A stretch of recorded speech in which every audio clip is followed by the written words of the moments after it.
Good evening, friends, and welcome to a Friday night forensics special live stream with CrimeTime with DutyRon and Ed Wallace. Today is day 20 in the search for missing Nancy Guthrie. Investigators are still looking at all different possibilities, but day 20, last week at this time, in the middle of the night, our time, they were conducting federal search warrants at a home and also at a restaurant parking lot. We saw a vehicle taken into custody. We know that two vehicles besides Nancy Guthrie's SUV from inside her garage has been taken into custody.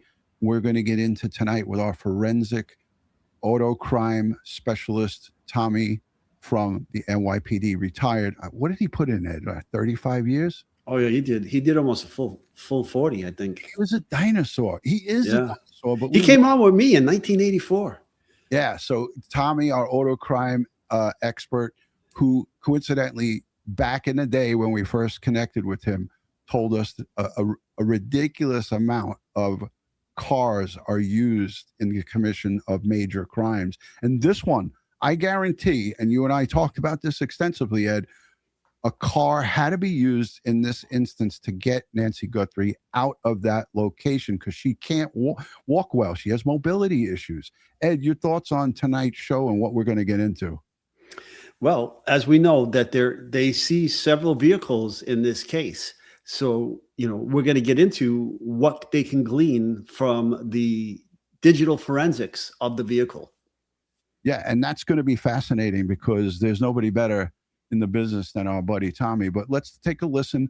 I want a few of the people who watch us, and if you're new and just subscribing recently, let us know in the chat by saying, hey, I'm new.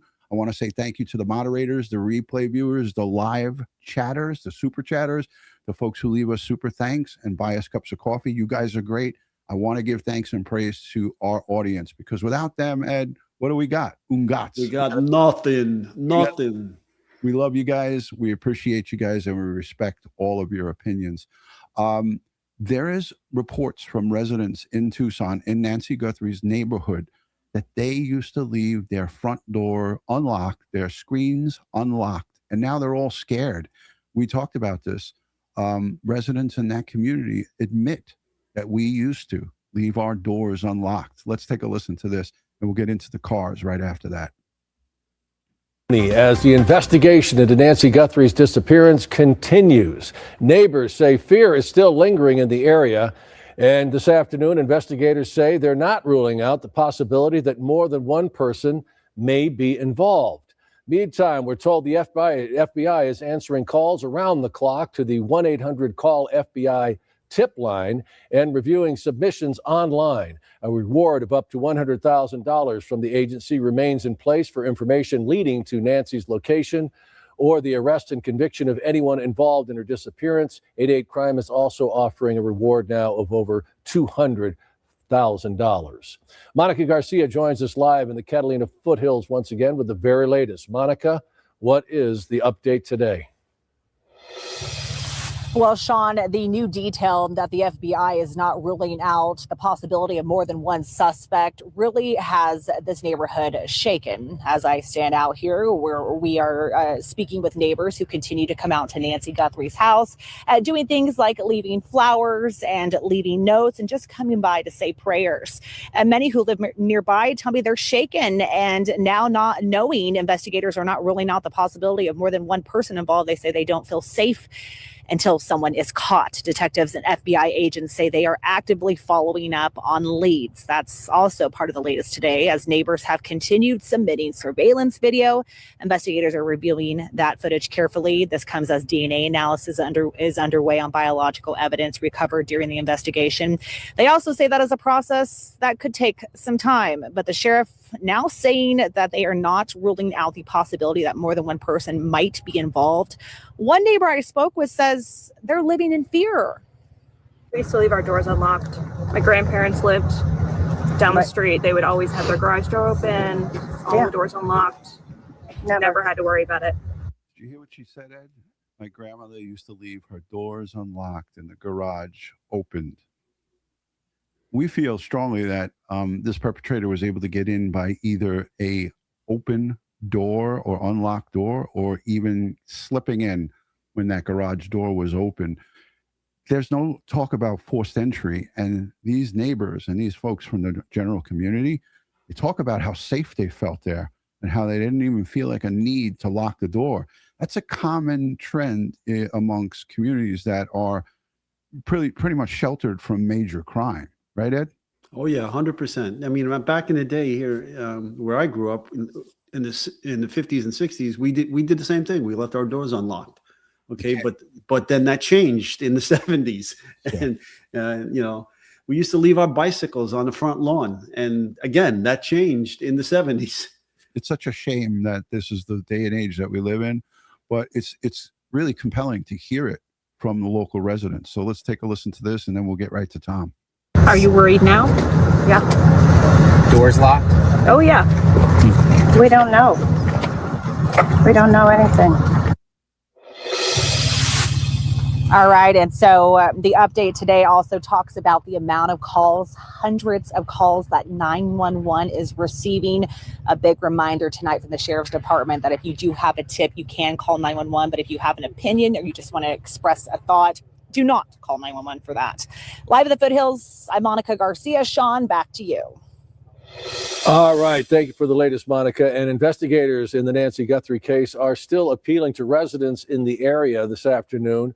They're asking for any videos or images of vehicles or anything suspicious looking in a specific radius. And you see that area right there on that map within Campbell Avenue to Ina Road to La Cholla and River Road. Investigators say they're looking for any leads, especially doorbell or surveillance video from the night of January 11th between 10 p.m. and 1 a.m. and from January 31st overnight to February 1st between 11 p.m. and 4 a.m. They say no detail is too small, and even footage of passing cars could help in their search. We have a link on our website at kvoa.com where you can submit your video. Investigators just ask that you include your address and the date and time that video was captured. And once again, this is the video of that suspect captured by the doorbell camera at Nancy Guthrie's home. This is the video of that. Let's take a look at that again, Ed, and talk just a brief moment about the perpetrator. And, you know, they're talking about resurfacing the theory of that there would be one or more people involved in this. I think we said it from the get-go. There has to be an accomplice here to help, because this guy didn't just park his car down the street and do this for 40 minutes and then say, hey, wait a minute, Nancy, I'm going to go get the car and pull it around front. Somebody had to be there with him, and there had to have been a car involved to get her out of that location. Ed, let's look at the weapon and this holster. You know, really amateurish. You're putting a semi-auto into a, looks like a all-purpose holster or a revolver holster. Mm-hmm. You know, what's your thoughts on the multiple perpetrator theory as it pertains to this case, Ed?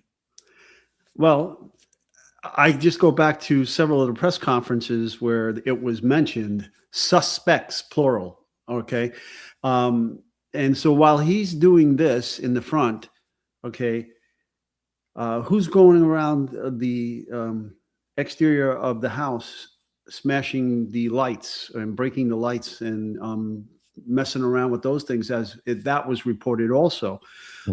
So yeah, it wouldn't surprise me if there was two people involved in this. You know, you have like the getaway driver and the snatch and grab guy, or, you know, the B&E guy, and then you know, the getaway driver, so to speak. But yeah, and there's even, you know, people saying that if you look at the video closely, when he goes back by the back outside the portico, he looks like he's signaling somebody. Yeah. So I mean, all of the images, you know, that they were able to gather from this camera are going to be picked through with the fine-tooth comb, and all these little nuances. Like, they know everything about the clothing right now. They know the mask, they know the shirt, they know the pants, they know the gun, the holster. They know everything about these things. Okay. And where you can purchase them. So now, you know, hopefully, you know, that lead, they're working with Walmart, they're working with other vendors. They'll try to find out, you know, who purchased these things, and over, they're going to have to do a deep search. Right. Right. And some of our friends in the chat are saying motive. Money is the motive circling 90% of these types of crimes. But people don't just go there just because they want to try to take some valuables and, or just look around. So, yeah. But remember the other day when the sheriff said, well, once we get them arrested, we'll figure out the motive. No, you got the horse before the cart. Yeah. You figure out the motive. Who has the motive? Who has the most to gain from this? And that will help you potentially locate suspects. 100%, Ed. And Barney Fife does not really show a lot of vim and vigor as it pertains to investigative skills. We love to pool the chat. So let's do this real quick. If you feel that there was one perpetrator, put a 1 in the chat. If there was one or more, if you feel there was one or more, put a 2 in the chat. I'm putting my 2 right now. Hold on. Let me register my 2. There we go. That's for me and Ed. So let's see what everyone's thinking. Chat's a lot of number 2s coming in. Anybody think that there was a solo perp? This is our only guy. Yeah, I don't think I saw number 1 in the chat. So look at that. It's going wild. Number 2s. Excuse me. Did you say solo? I said, yeah, was there one person solo? Yes, not a solo cup. Hold on. Ed's got his props. Ed has his props. All right. So as far as we know, no solo cups were used in the investigation of this crime. A couple of notes that I want to go over that I put out here. As of February 20th, 2026, which is day 20,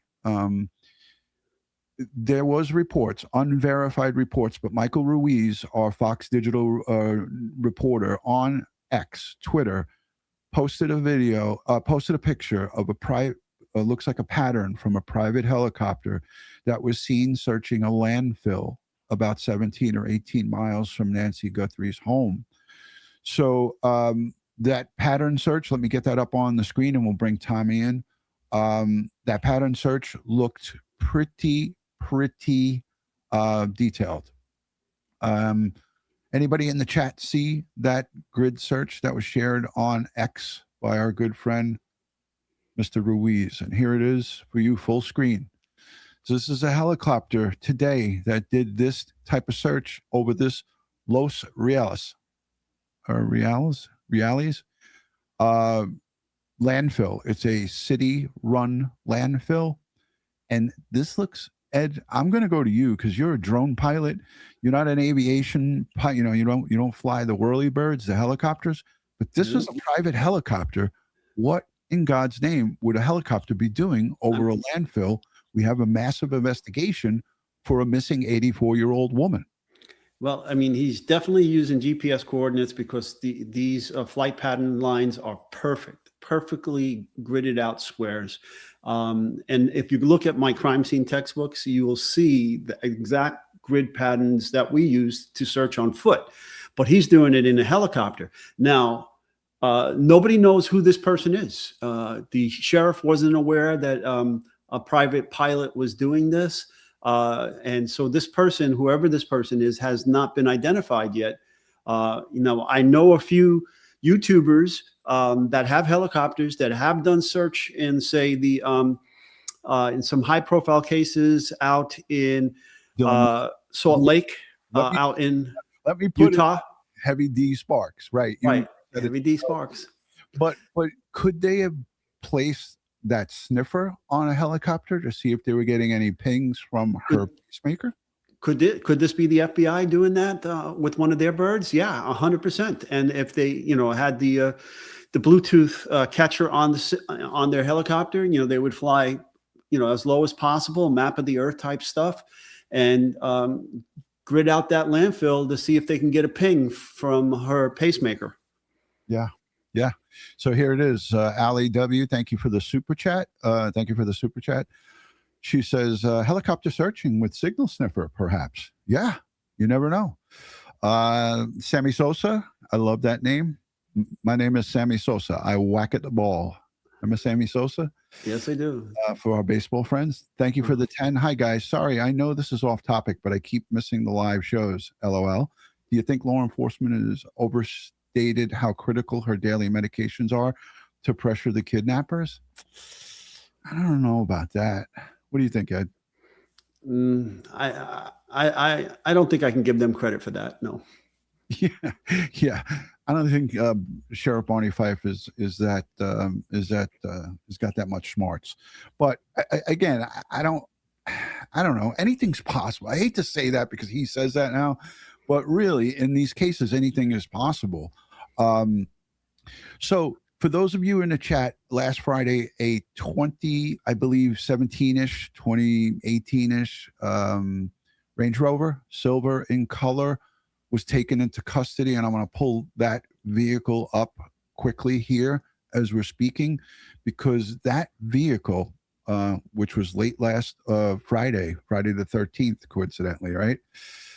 We talked about this vehicle extensively, but we didn't go into the capabilities that the Federal Bureau of Investigation, the FBI, has.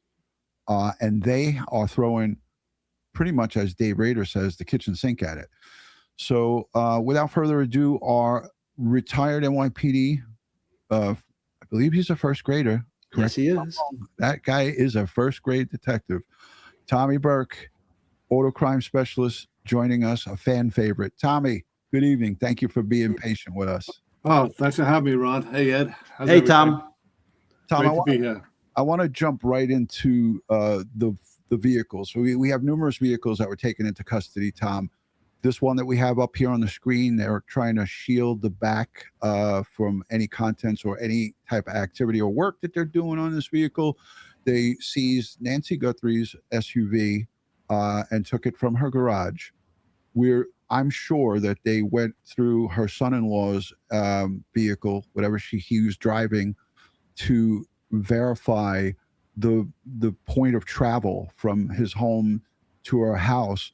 And then they took into custody another delivery worker's private vehicle. I think it was a Nissan, the guy Carlos. Right. Tom, talk to our audience, about first your experience in the auto crime division briefly, and then the capabilities of what you can glean from cars and your theories about cars being used in crimes as such. All right, really quick. Did a little over 39 years with NYPD. First grade detective, you guys got it right. 30 of those years I was in the auto crime division. 17 of those years in the auto crime division, I ran the auto crime school. Still doing my some auto crime stuff privately. So that's me kind of in a nutshell.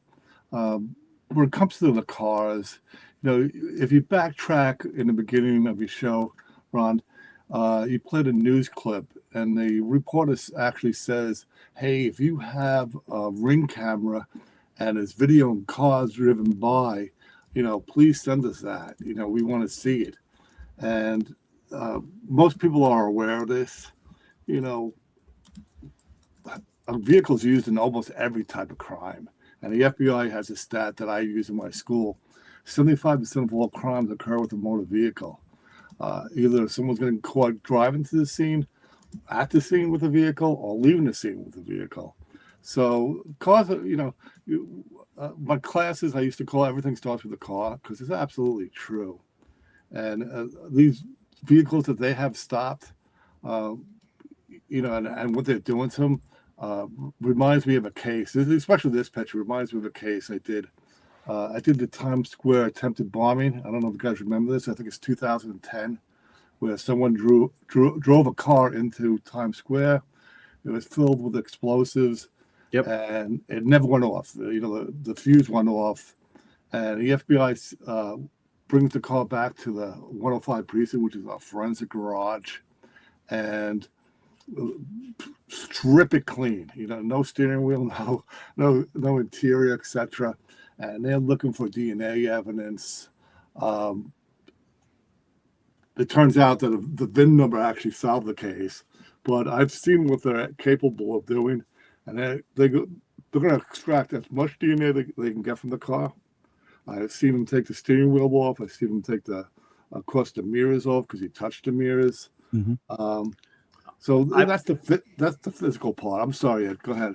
No, I've taken seatbelts out of the cars just Yeah, because of, you know, the DNA that could possibly be on the seatbelts. Absolutely. He's also talked about taking the cabin air filter out and taking Oh out yeah. the radiator to see what kind of bugs and stuff are in there and the pollen and so forth. But let's talk about this car that we're seeing here, Tom. You talk sometimes about the black box. What can the FBI get from not only this vehicle, but for other vehicles that they have taken into custody in this case? The ones that I mentioned, not so much maybe Nancy's car, but I'm sure they'll do a full workup on it. But the son-in-law's vehicle, to see if he did, in fact, do what he said, took her from his house the night of her last appearance, seen alive. That was the last known, sighting of her. What could they do with his car? Let's talk about his car, the son-in-law's. What could they do with that car to corroborate what he told them, Tom? Well, when you look at motor vehicles today, they're basically computers on wheels. And this goes back, a few years. There's always been some kind of technology advancement every year car comes out. And with that technology, you have counter technology to extract the information that the car is receiving. So in a nutshell, just like they used with the Ring camera and pulling those pictures when she didn't have a subscription, technicians can actually get into the car's brain and see where it's been. And I'll show you a common kind of knowing that this happens. If you get in a car and the car says to you, would you like to connect your cell phone to the vehicle? You got to realize something. If it's telling you that, it's already connected your cell phone to your vehicle. So right. It's downloading your all your information on your phone, your contacts, your pictures, your text messages. The vehicle itself is, and certain vehicles are famous for this, are laying down a GPS route that you took, depending on how big your storage is for your vehicle. Because, like I said, information is written over again based on how much storage is in your vehicle itself. This is like a regular computer. So there's a lot of information you can get from a vehicle. Yeah. So like Tommy, if the son-in-law told them on day one, I drove my mother-in-law home, and that was the story. If there's a crack investigator there, if there's somebody who's thinking on their feet, they say, hey, would you mind we take that car and just keep it in custody, just in case, we just want to check it over. And I'm hoping that they did that, because if they took that car and pulled the ECM or whatever they refer to these computers as, and do one of those diagnostics with Nissan or whatever company the car was, whatever manufacturer it was, they could potentially glean a lot of information. But like you said, if you keep going and time goes by, and then they have this epiphany and they're like, oh, well, maybe we should check the son-in-law's car. We have a habit of some of the things we talk about, almost the next day we see, like, this has happened more than once. Right. And more than one investigation where we make a suggestion and then all of a sudden maybe somebody shares the video and another cop or another investigator gets a hold of it and says, hey, did we do that? And then they're like, oh, well, maybe we should go do it. And it happened in this case a few times.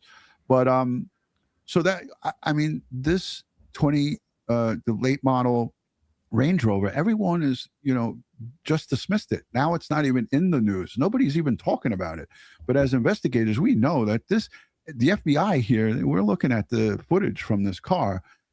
They don't just, get federal search warrants issued by judges for nothing. They got to have that probable cause. They got to go before a federal judge and say, hey, for the following reasons, we want to do a search warrant at this location and we want to get the vehicle.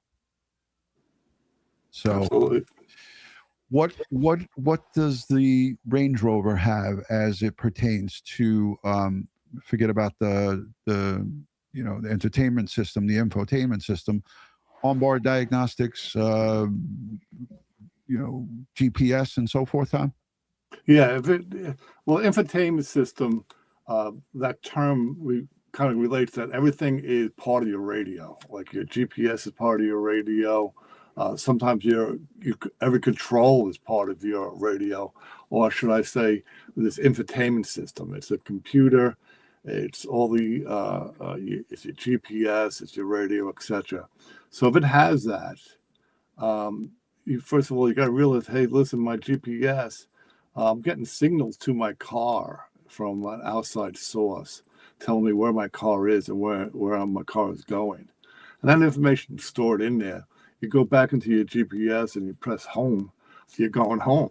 Yeah. So, that information is in there. And depending on the system itself, because a lot of manufacturers, no matter who they are, will use the same kind of infotainment system or infotainment made by the same manufacturer. And when they do that, the guys that are the forensic scientists that actually download the stuff actually know how to do it. So they should be able to get at least something from there that might be a clue whether he was involved with it or not. And like I said, if it had a GPS unit, most likely there's some kind of indication of where the car has been. Hey, folks, in the live chat, we're going to be answering questions at the last 15 minutes of the show, but anything that pops up with the super chats, we try to get to those. But if you want your questions highlighted, wait for me to give the signal like, hey, we're going to go to the live audience. So thank you. I see the questions coming through, and we love that we have those. Ed, I want you to talk, even though you went into this, about what your thoughts and what your feelings are as an investigator, as it pertains to these vehicles they take into custody. Are they looking for hair and fibers? Are they looking for dog hairs? I know we discussed this before, but there's a lot of new people that may not have watched. What are they looking for when we see them going through these vehicles, Ed? Okay, so let's break down the vehicles. From the start, they should have taken Nancy's vehicle out of the garage. They didn't do it right away. They came back to it days later and they took it. They would be looking at that vehicle on the exterior of the vehicle for DNA, also for blood. They would be looking for hairs and fibers and fingerprints, okay, on the exterior, and possibly if there were any signs that the doors were open and there was any rummaging in the interior of the vehicle, like glove boxes and things of that nature. Okay, so they seize that vehicle, bring it back. The next vehicle they should go after it, and don't kill the messenger here, folks, is the son-in-law. He was the last person to allegedly see Nancy and to allegedly drive her home from his house.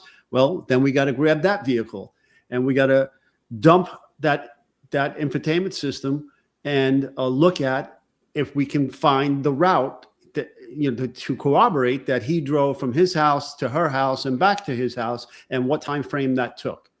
Now, then the next vehicles were the vehicles under the warrants. Okay, so you have Carlos's truck and Carlos's private vehicle. Then you have this Range Rover. Okay, and you seize all these vehicles, you bring them back, you work them up for DNA, fingerprints, hairs and fibers, especially missing person, hairs and fibers are huge. Okay, so because if these people like Carlos and the people in the house and the Range Rover have no connection to Nancy, and you find Nancy's DNA or Nancy's blood or Nancy's hair and some fibers inside of that vehicle, they got a lot of explaining to do. Okay, so that would be critical information that we would like for our investigation. Now, since we're still on the vehicles, there's nothing in terms of tire track evidence at this location. No one is discussing that. In fact, I saw several reports saying, hey, this rock material used in the driveway of Nancy's house is so compact, it doesn't leave tire impressions. Okay, right.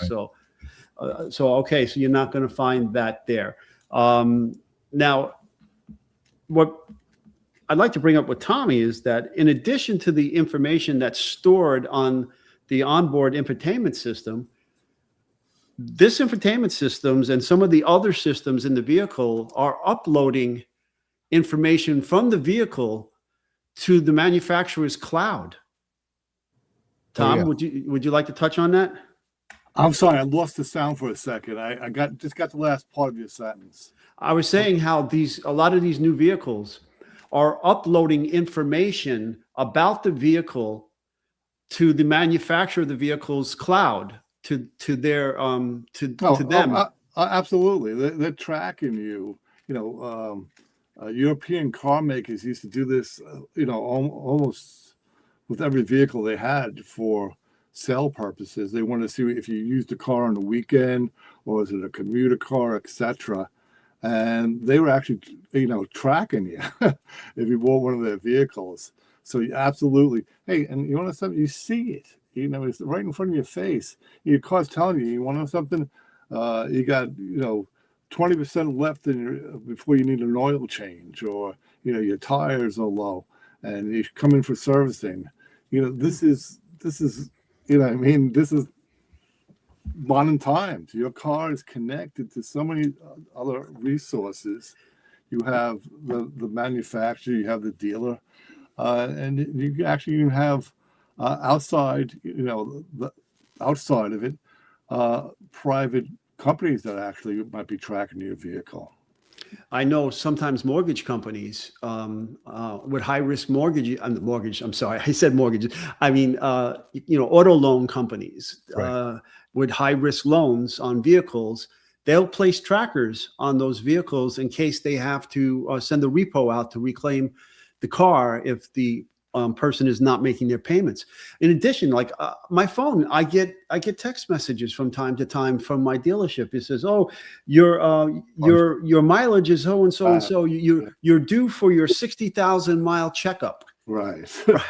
And I say, and I go out to the car and I look at the mileage, and sure as shit, they get the exact mileage. Oh yeah, they know that I have on my car. Yeah, absolutely. To reiterate, the car manufacturers, some of those newer model vehicles, they're tracking your car as you use it. So they have knowledge when you are ready for your oil change. I get that too, Ed, from the various. I have a Tesla, and then my wife has a Hyundai, and they'll tell you like, "Hey, your 10,000 mile oil change is ready." Of course, I don't need oil in my car, but it tells you when you need to rotate your tires. So that's all things that investigators use as it pertains to vehicles that are used in crimes.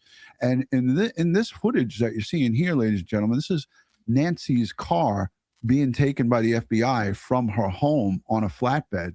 When the FBI gets involved, and Tom, you've been around almost 40 years in the NYPD, and you're still teaching. You run, lots of different things that you're doing. I'm keeping track of what you're doing so I could stay up with you.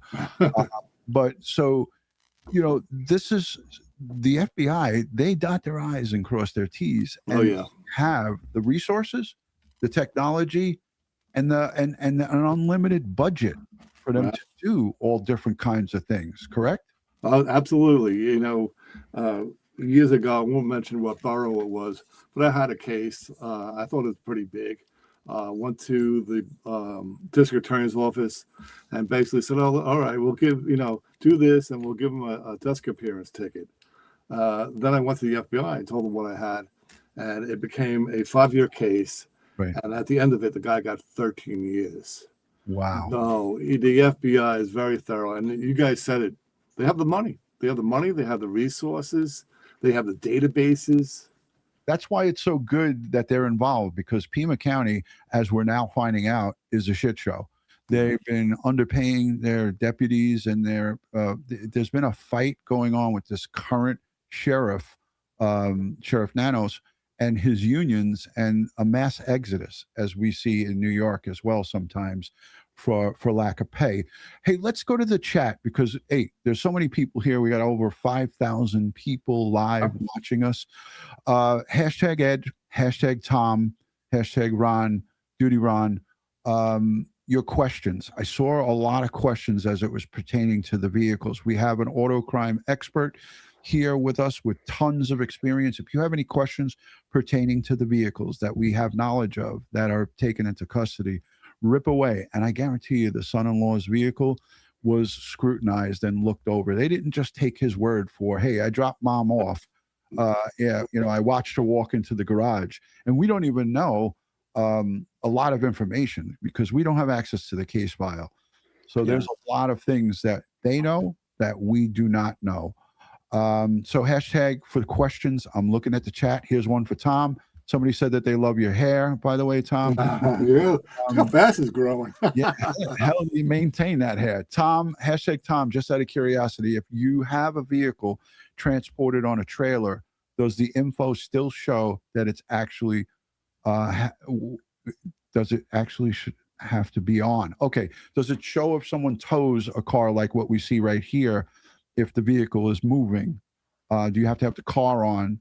Let's just say if it's the car is turned off and someone puts it on a flatbed and tows it somewhere. No, it's not going to show up. What will show up is what's called events. So if you open the door to kind of put it in neutral, etc., that's going to be recorded as an event. Yeah. So that's what will be recorded. Nothing else will be recorded. Just events. Open the door, close the door, etc. Same thing with the passenger front seat and the airbag. So if nobody's sitting there, then the airbag won't be activated. But if it senses the weight of somebody sitting there, then you'll see the airbag icon pop on your dashboard that it's activated now because it's sensing somebody was there. So that event will be documented. Absolutely. There you go. M. Finn, I'm trying to rip through these questions, gentlemen. What's DutyRon? What's the motive? Money. I'll say that till the end of time. I believe money is the motivation, and also her daughter Savannah, very high profile New York personality on a morning show on NBC. She highlighted her mother. She told the world where her mother lives in Tucson. I'm not blaming her. Please don't take this the wrong way, folks. I'm going to give it to you from a detective's perspective, and how Ed always says, keep your head on a swivel, stay safe, watch your six. That's not just for cops. That's for everybody. So she had her mom, highlighted her on the Today Show, put her on in the studio, talked about traveling to Tucson, Arizona to be with her mom, back and forth. So all it takes is one homicidal maniac, one psycho that sees that and gets fixated on either Savannah or her mother or both, and knows and looks up her contract. We know, and part of my notes here is that Google searches made in 2025 were from people that trend on Google, and there was from people searches. Users look for images of a map of Nancy Guthrie's home. Users also Googled Savannah Guthrie's salary. Okay, money is the root of most evil. I modified that. I didn't say money is the root of all evil, but it's the root of most evil. And when you are high profile and you are on TV, and like us, we're on YouTube and we have lots of people that watch us. I'm not saying where I live. I'm not saying the town I live in, but I also have a gun here, many of them. So and I know how to use it. And I have cameras on the outside of my house. So, but I'm still not going to say, hey, my mother lives over here, and give that she lives in Tucson, Arizona, because you can go and search it. If you get fixated, you could go and search Nancy Guthrie and her address comes up in the search, in those, Anywho, and all of these different searches that are available to everybody that's out there. So the money is a motivator and a factor. They didn't just pick her out of a hat, and this guy didn't just go door to door checking on people's windows and try to break into homes. They knew who lived there, and they went there with a purpose. All right, sorry to take up so much time, and sorry for the rant, but it's valid. What I just said is valid. Do not advertise where you live, who you live with, or who lives alone, or whatever. You have to keep yourself safe. Ed, what do you got? So Jackie's asking, Ed, can they take DNA off the plants that were used to cover the camera? Absolutely, 100%. You can get pollen as well, and you can get the plant. But those plants in that particular region, in that section of Arizona, are ubiquitous. I mean, they're everywhere. But if you did find the gloves, now, again, where the gloves were recovered, are those plants there? If they're not there, and then you tested them for that plant DNA and linked it back to that plant at that house, that would be a home run. Yeah. Here's a real compelling, and it's a question that is valid. I brought this up with you, Ed, and we both agreed. Can't believe that Nancy didn't have a security system, a home security system. Well, we never got confirmation whether she had it or not, but we damn sure know that it didn't get tripped and that she didn't pay for $100 a year cloud subscription. Because, gentlemen, and Tommy, I know I put myself down at the bottom so these comments cover me up because nobody needs to see me. I'm a sight for sore eyes. I don't have hair like you two. But, you know, ridiculous. Who are on a fixed income, okay, you have to watch your spending, right? But I'll say this to anybody who's elderly or lives alone: if you can spare $100 for a whole entire year and have your front doorbell camera go to the cloud, that's well spent money. And if you can't afford it, have somebody in your family pay for it for you, especially if you have someone that's making upwards in the amount of millions and millions of dollars. There's no good reason that was like that. So yeah, Honey Bun Fun, thank you. And to Sammy Sosa, thank you for the super chat and the question.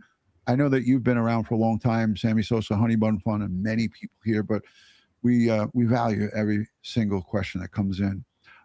Let's see, anything more? Here's one for Tom. Tom, Ed, Ron, why no press conferences? Ed? Well, he's not doing any updates to the public. And to be quite honest with you, they have, I guess, they have nothing of any value to say. And, you know, I have mixed feelings about this because the public seems to be demanding all this information about the investigation that they're really not entitled to. Okay. Right. You want to kind of hold your cards close to the vest on these high profile cases, or any case for that matter, so that you don't tip your hand to the bad guy before you apprehend them. Yeah, absolutely. Yeah, Tommy, I know you concur with that. I mean, the media is our friend at times during these investigations and our worst enemy. But, you know, I said the other night on the air, we don't have access to the case file, nor do we need to have access to it, because what they know probably is only known by two people: the perp or perps, plural, perpetrators, perp, and our victim here. And if she's no longer alive, which there's an extreme chance of that, then you cannot let these bad guys know that you know what they left behind, that you know what they did. So some of the stuff has to be kept quiet. But there's no harm in a public information officer that knows how to speak properly. Forget about the sheriff, Barney Fife. He sucks. And that's a fact. I'm not saying it's a dog, a fellow law enforcer. He cannot speak well in public. But he has a public information officer, and he doesn't use him or her. Have that public information officer update your community. Forget about us. Forget about the world, and the whole world is watching us. Update your elderly and community people and give them a sense of comfort a little bit and saying, hey, look, we're working on this case and we are going to get to the end of it. We're going to find out who did this. But they're not even doing that. They're sending out tweets, and half of these elderly people don't even look at Twitter or X, and they're not on the internet. What do you got, Mr. Wallace? Okay, Becky R 9413. Ed, why have the doctors not tried sending a signal to her pacemaker? Well, it really doesn't work that way. The pacemaker is sending a Bluetooth signal out that has to hook up to either the smartphone or to a base station and those devices, the smartphone or the base station, either the smartphone could use cellular or it could use Wi-Fi connections to send data to her doctors or whoever's monitoring her pacemaker, or the base station is hooked up to the Wi-Fi in the house and it gets the signal from the pacemaker, the Bluetooth connection is made, and then it sends the data up. So it's not that it can send signals back to the pacemaker. Okay, that's not how it works. Thank you. And I know this for for a fact because my mom has it. You know, his own mother has a pacemaker, and most, you know, a lot of people out there that are listening probably have pacemakers or know someone that has one in their family. And that's how it works. So appreciate you clarifying that. Hey, we love our live chat, and there is, you know, 7,500, 7,300 now in the live chat. It keeps going up and down and swelling. If you're not yet subscribed, take a moment to please subscribe and hit the thumbs up. It helps us with our algorithm, and it helps keep us here so we could do these live streams for you. We are combined, thanks to Tommy, with close to 100 years of law enforcement service. He takes up almost half of that. So, you know, this is the police detective's perspective. And you have to understand that, you know, not all of these cases is where they have a magic wand and they could just figure it out. A lot of parameters have to be in place, and it has to be done right. And we've already seen many fumbles in this case from the get-go. So want to thank everybody for obviously being here in the live chat. And I want to thank especially our moderators who work hard to keep the chat civil and safe. So thank you to the moderators, the replay viewers. We love our replay viewers. Ed goes wild for the comments. At the end of these things, when you leave comments, Ed is like a scanner. The comments, and he answers them like a cyborg. So thank you for that. Cashette, thank you for the cash, the $4.99 cashette. If you have an elderly or a vulnerable loved one, consider a Grand Pad. It's a protective cellular device designed by families. Great company. I'll have to look into that. Thank you for that. Tommy, you see anything in the chat? Do you want to add anything as it pertains to vehicles and data and pertaining to this case? No, I think I stated, you know, the kind of the general aspect of what a car can do in a case. I don't want to speculate on like what the case is. There's so much, like you said, you talked about press conferences. You know, I think, you know, the press conference sometimes tells you how little they have and then how much they have. So you really can't count on anything with that. But I guarantee you, in the long run, when this case is over with and hopefully it turns out, you know, she comes back unharmed, Right. A vehicle will be part of this case. Something from a vehicle will be, I'm not going to say the key, but an important part of the whole investigation. You know, Tommy, I think you're right on that part, because vehicles and the DNA, I think the DNA is going to be critical with DNA inside the home. We're going to listen to this little clip from World News Tonight from yesterday. I thought it was a good clip because forensics is what's going to get us to the promised land. This perp and or plural perpetrators had to have gone inside that house. Obviously, we know that they did to get her out of there. She was bleeding. That blood on the front porch was hers. It was tested. So we're going to take a listen to this. Ed, I took you off because you had your head down, and that's rude. Yeah, well, folks, for those of you in the chat that are saying that you heard they found a glove with blood on it, please give me the citation, because I just searched it and I haven't been able to find anybody reporting that. We're going to stick to this topic here, which is the cars, and I get it. Thank you, Ed, for that. Let's listen to the DNA that was spoken about as per the sheriff. The new developments tonight in the disappearance of Nancy Guthrie.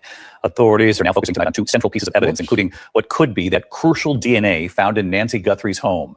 Here's our chief investigative correspondent, Aaron Katursky, from Tucson again tonight.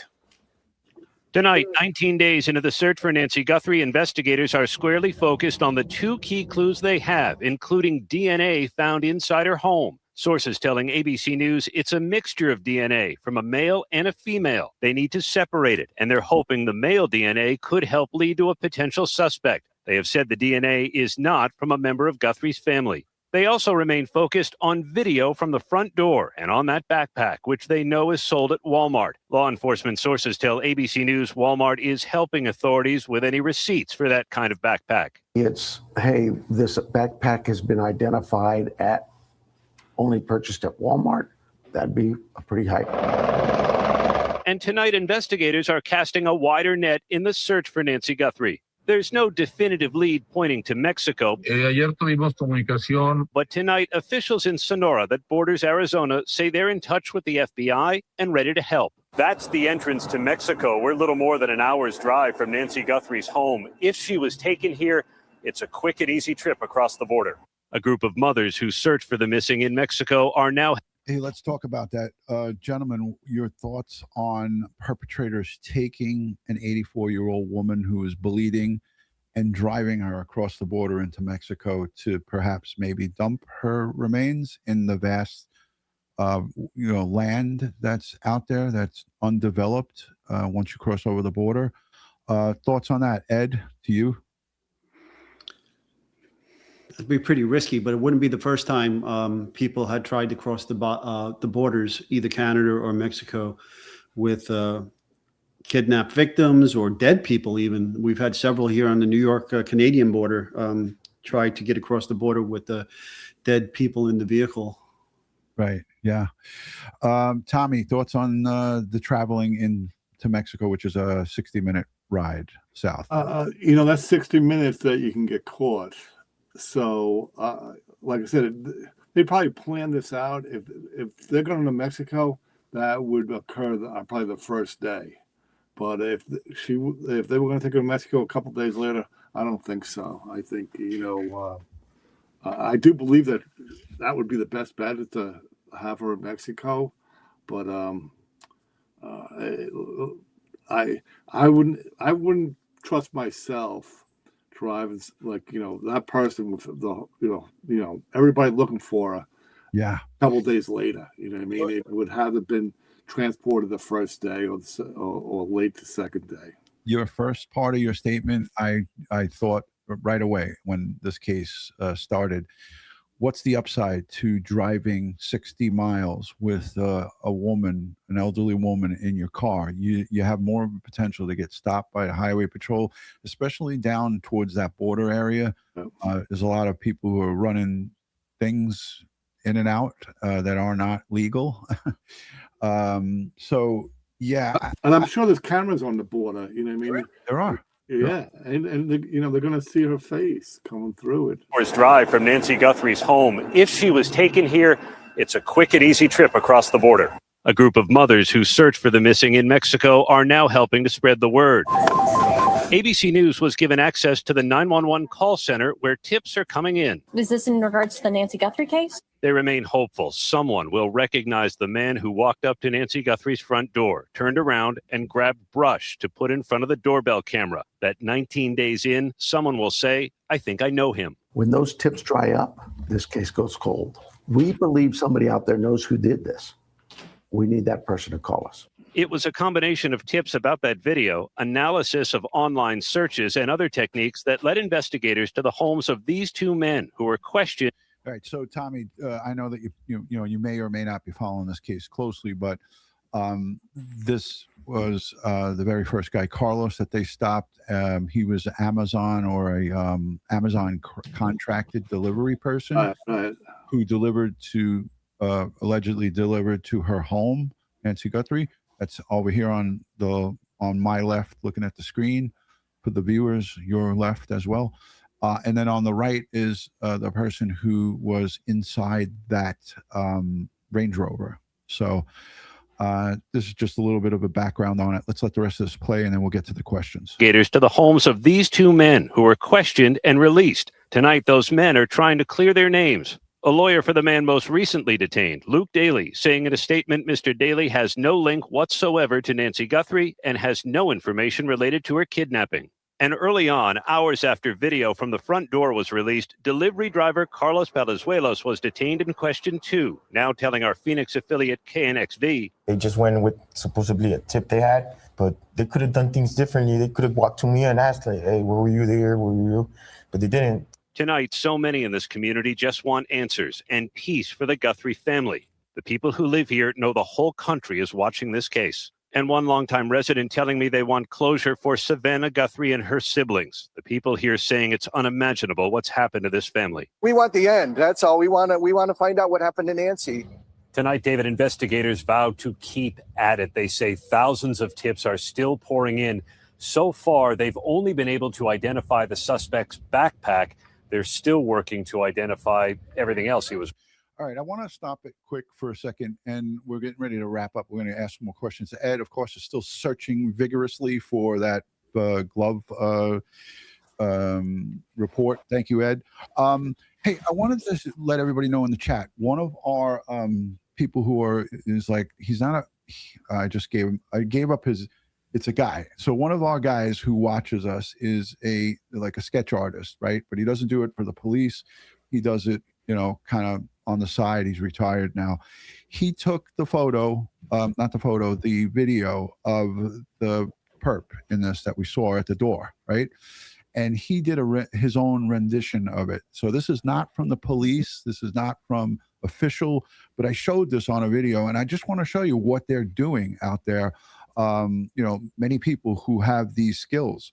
So he took this picture. I'm going to go full screen with it. This is not from the police, and he drew that and sent it to me. I mean, this is somebody who is an artist. And you look at this and you look at stuff and you say to yourself, there's some talented people out there that can look at those features and come up with something like that. But again, this report is a reminder that you look at faces, right? You look at this guy, and they had a full screen picture of him on this. He's trying to looking to clear his name, and then you see stuff like this. And I'm going to go full screen with me, and then back quick. So I wanted to show that. Let's go to the chat real quick. Ed, did you come up with anything? I did find a news article from the local news down in there. It's News 4 Tucson that has a story about it. And they have some a volunteer searcher who came across a glove and got a photograph on her cell phone of a black glove, or it might be blue, I can't tell, with some kind of substance on it. Oh, interesting. I'm going to go into it right now. All right. Hashtag Ed, hashtag DutyRon. What did you guys think about that drawing from one of our live watchers, one of the folks who watch us live? I don't see anything. I'm on News 4 Tucson, KVOA. I'm going to check my Facebook because some people said KVOA, News 4, KVOA. It was 39 minutes ago. And the title is Volunteer Searchers Said They Found a Glove Near Nancy Guthrie's Home. Pinell County resumes collaboration. Still looking. Can you just check the chat to see if there's any? It was Monica Garcia. Okay. Oh, it was the girl that we had on. Yes. She was doing the reporting. Hold on a second. Let me just get that. She did the seniors in Tucson that scared as well. Right? Isn't that the one that I just played? Mm-hmm. Okay. Let me go to that and pull it up. So now, if this is in fact blood on this glove, we can quickly do in the field a presumptive human blood test, right. and it would give us instantaneous. As the investigation into Nancy. Okay, I got it now. Okay, let's play it. Nancy Guthrie's disappearance continues tonight. Neighbors say fear is still lingering in the area. Investigators say they're not ruling out the possibility that more than one person may be involved. Meantime, we're told the FBI is answering calls around the clock to 1-800-CALL-FBI tip line and reviewing submissions online. A reward of up to $100,000 from the agency remains in place for information leading to Nancy Guthrie's location or to the arrest and conviction of anyone involved in her disappearance. 88 Crime is also offering a reward now of $202,500. Monica, can you hear me? Now live in the Catalina. I can hear you. Hello? Was that Tom? Hills with the that's me. Can you guys? I can't hear Ron. You can't hear the sound? No, from- no. I hear you. Just don't hear Ron. Well, it's sound playing. I don't know why you can't hear it, but I think everybody can hear it. Just playing a quick report from Tucson about a glove that was found allegedly with blood. Let's take a listen to this. I'll crank it up. Maybe just the volume was low. Very latest. And Monica, what is the latest today? Sean, the latest is in regards to a Tucson couple who wishes to remain anonymous, who tells me that they have found 2 gloves less than a mile away from Nancy Guthrie's house, one appearing to have blood on it. And we did speak with them exclusively. And to give you an idea, where they found it is, again, less than a mile away from here, as soon as you pull out of this neighborhood right on Campbell Avenue. All of this happening, they tell us, on Wednesday at 10 p.m. The couple tells me they felt compelled to help because they live in the area. They say they decided to... I'm not dogging this couple. This may be legit. And again, as Ed said, they could do a presumptive blood test. But I have to always be careful. Well, you have to always be careful with this because we've seen this in Gabby Petito. Yeah, Gabby Petito, where Jagaloons went out into that Mayakahatchee reserve and said they found Gabby's water bottle, and that was just the biggest travesty of justice. And just it takes a special kind of shithead to do something like that.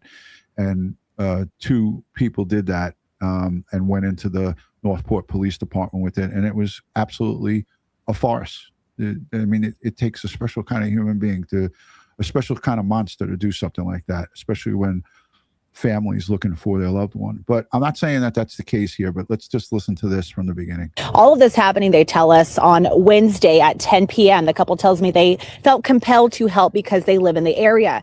They say they decided to drive slowly down Campbell Avenue, searching with a lot of people who were searching back then, shining a bright flashlight out the car window. And that's when they say they saw what looked like a black glove on the side of the road. They say it did not look ordinary.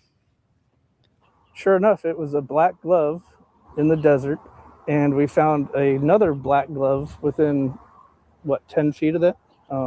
It also appeared to look like it had blood on it. There was 2 different colors, and the blood was more towards like the wrist side of the glove, and on the pointer finger, it looked like it was ripped. And so I was like, okay, well, I'll call the sheriff's department, see what they do with it.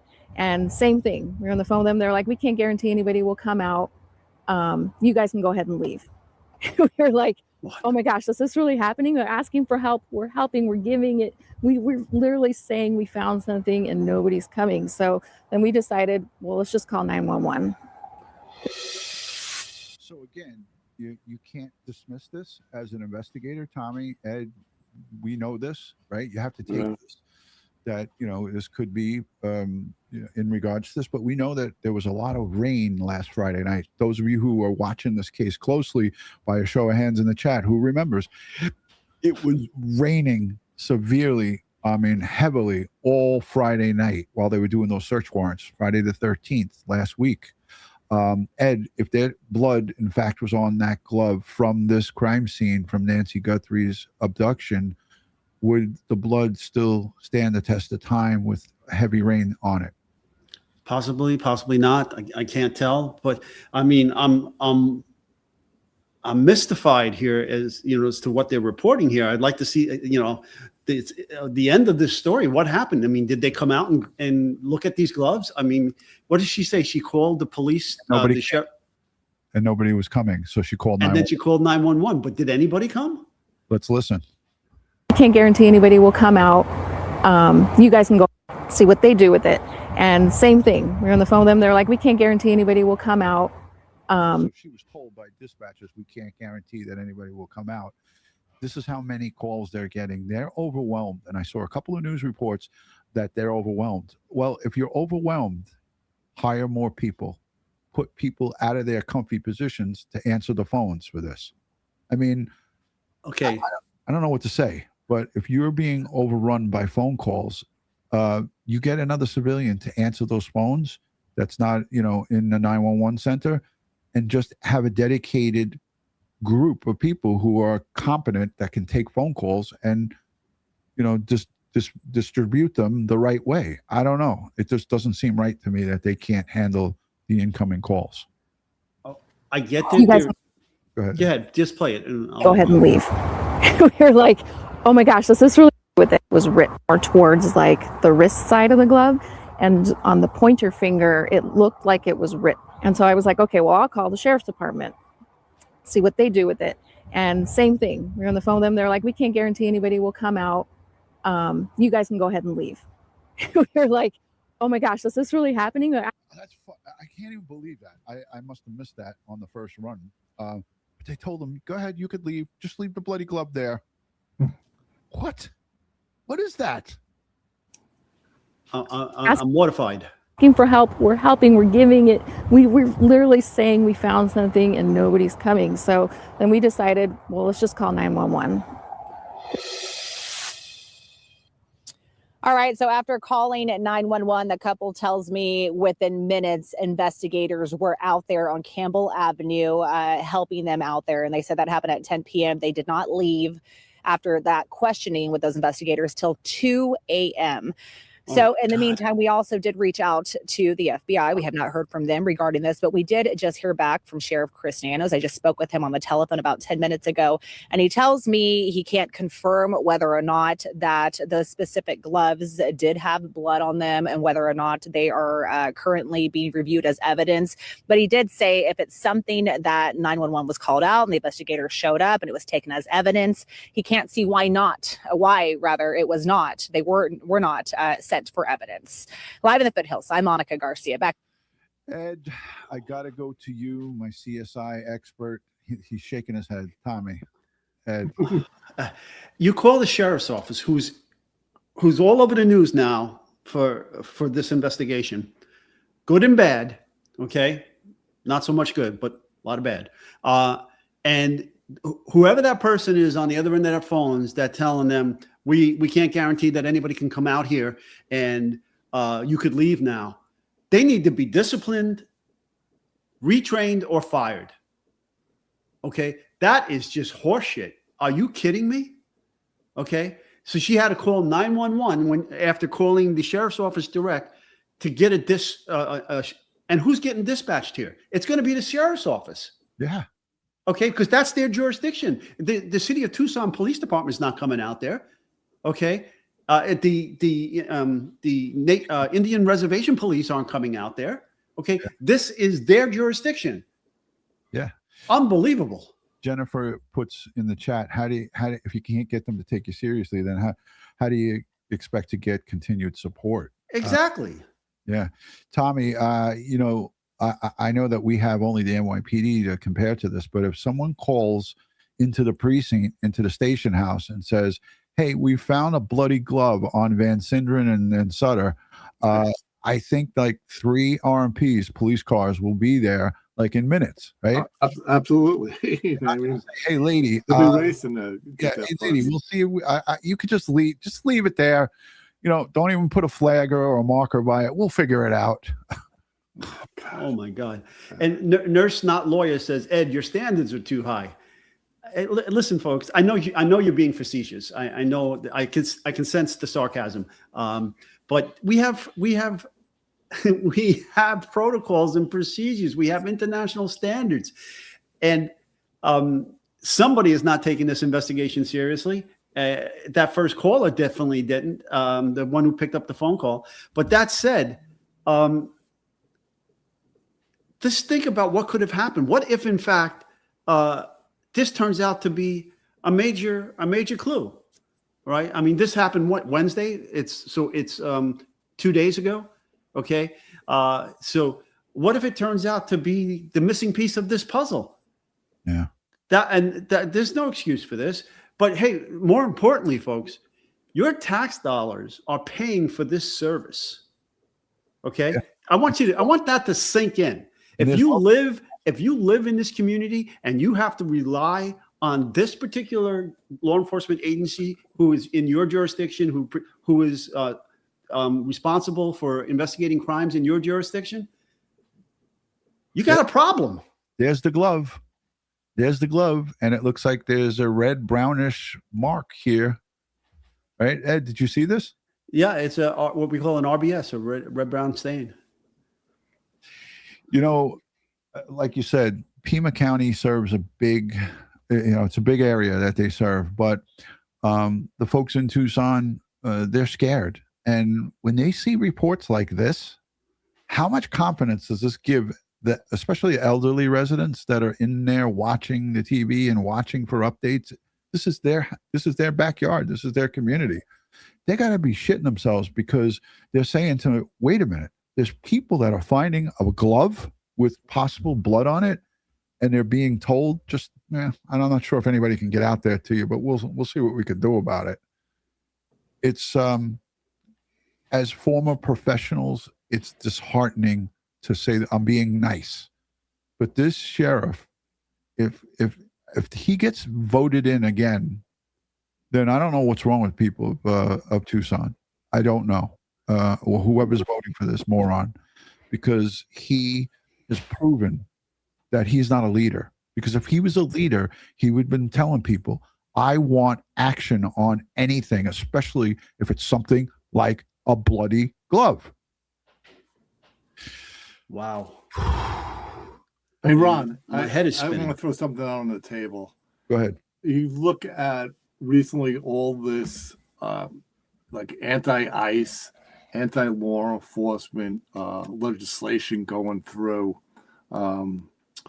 Someone called me about these bills called PEEPs. You ever hear of them? No. It's called Protect Everyone from Police Surveillance. And just restricting the police from looking in databases with, they have to get warrants and stuff like that. So, I don't know I know the West Coast is heavy on, defunding the police, and you got to think maybe some of this legislation is why that shafts that way. I don't know. I think I respect that thought, Tommy, but I don't think that that's the case, because this is a guy who has 550 sworn officers in the Pima County Sheriff's Department. He has enough manpower to send somebody out for something like this. This is the investigation that's on the national and international stage. So if you got somebody calling in and said, I found a bloody glove, whether it's a fake or not, whether it's planted, whether it's put there for attention, you still have to go and investigate it. So I think that, this is not a great look for the Pima County Sheriffs, but I don't think anything as far as political or legislation would prevent somebody from being dispatched from a regular call, not to a 911 center. That means somebody picked up that phone and told them, I don't know if we're going to be able to get out there, but you can leave. Right. But once they called 911, you had a cop car there immediately, because 911 is a recorded and documented, line. That's, you call it, maybe you're calling the sheriff's department or some of these things, and they're not recorded. And these people are just saying, this is a hoax. You don't make that decision from behind a desk. So, it's great. Any reasonable person in law enforcement, there's no way that this person answering the phone in the sheriff's office doesn't know about this investigation, right? It's all over the news. It's got to be the scuttlebutt throughout the entire agency. And so you get a call like this, and you that's what you say? That's what you tell them over the phone? I'm sorry. Yeah. Heads need to roll. Right.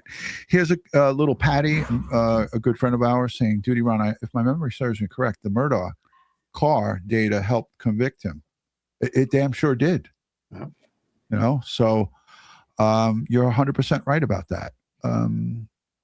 So here's another comment from Dawn Logan. Glove on the door cam appears to have a hole in its finger.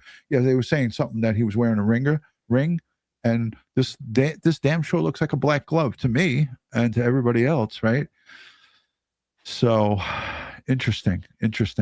All right, we've been live on Friday night for over an hour. I promised Tommy 35 to 40 minutes. I suck at promises, so I apologize about that, Tom. No, I enjoyed it.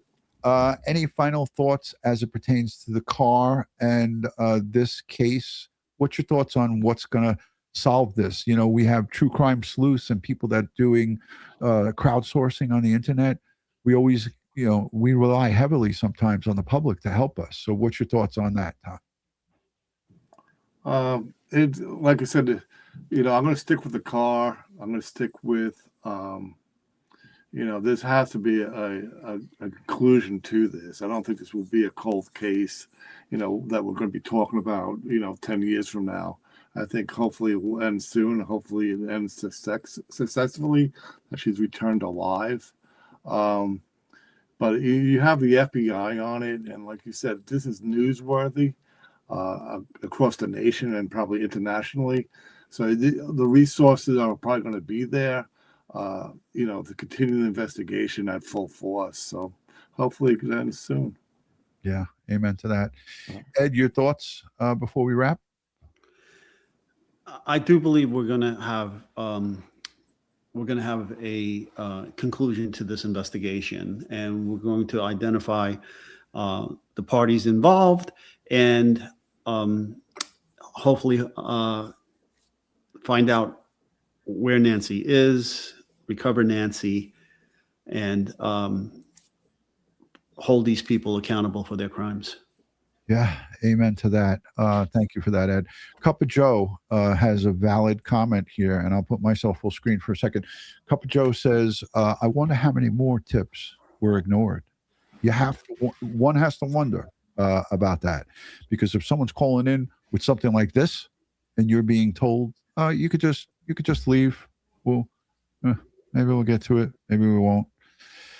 Crazy stuff, ladies and gentlemen. But again, this case is about Nancy Guthrie, the victim here, and her family. And we send strength, prayers, and positive vibes to them and the community in Tucson, all the investigators, the men and women of the law enforcement, local, over 400, police officers and deputies and 10 or 20 different agencies working this thing. The feds are involved. I'm sure BORTAC and the Border Patrol are involved in some way, shape, or form with this. They have a lot of work to do and a lot of dangerous searching on the ground and from air assets. We will be following this closely. And I want to say thank you to our expert, the auto crime expert, Tommy Burke. We appreciate you being here, brother. Thank you. Thanks for having me. I appreciate you guys. Yeah, it's very all right, Tommy. Thank you, Tom. Have a good night. We're going to be wrapping it up. On behalf of Crime Time with DutyRon and Ed Wallace, we wish you a good evening. Have a great weekend. Oh, he left us. Ed, is there anything that, before I wrap, is there anything that we may have missed, maybe in the comments or in the chat, that you might want to maybe talk about real quick? No, I think we're good. We covered. I saw a lot of questions. We answered a lot of questions. Yeah, I think we got it covered here tonight. I just want to thank the folks for spending this time with us. I know you can get your true crime fix anywhere you like on the internet and YouTube and so forth. But it's a pleasure and an honor to have you with us. Thank you for helping grow our true crime family here at Crime Time with DutyRon and Ed Wallace. And we always want you to be safe, be prepared, and watch your six. Amen to that, brother. That's no show would be complete without that. Eastwood, send the comment again. I'll look at it quick. Just copy and paste it and put it in the chat, because I just tried to look back and I can't find it. So I do want to answer your question. And listen, here's another thing. If we don't get to your questions, it's not because we're, purposely, not answering them. And there was super chats too that came from Moonchild, like this one. DutyRon, my son committed DV against me, and in 2 minutes they came to help me. Yes, in Tucson in 2019. Well, I'm so sorry that happened to you, and I'm glad that the police came right away. When you call 911, you expect a response. That's the way it should be. Yeah.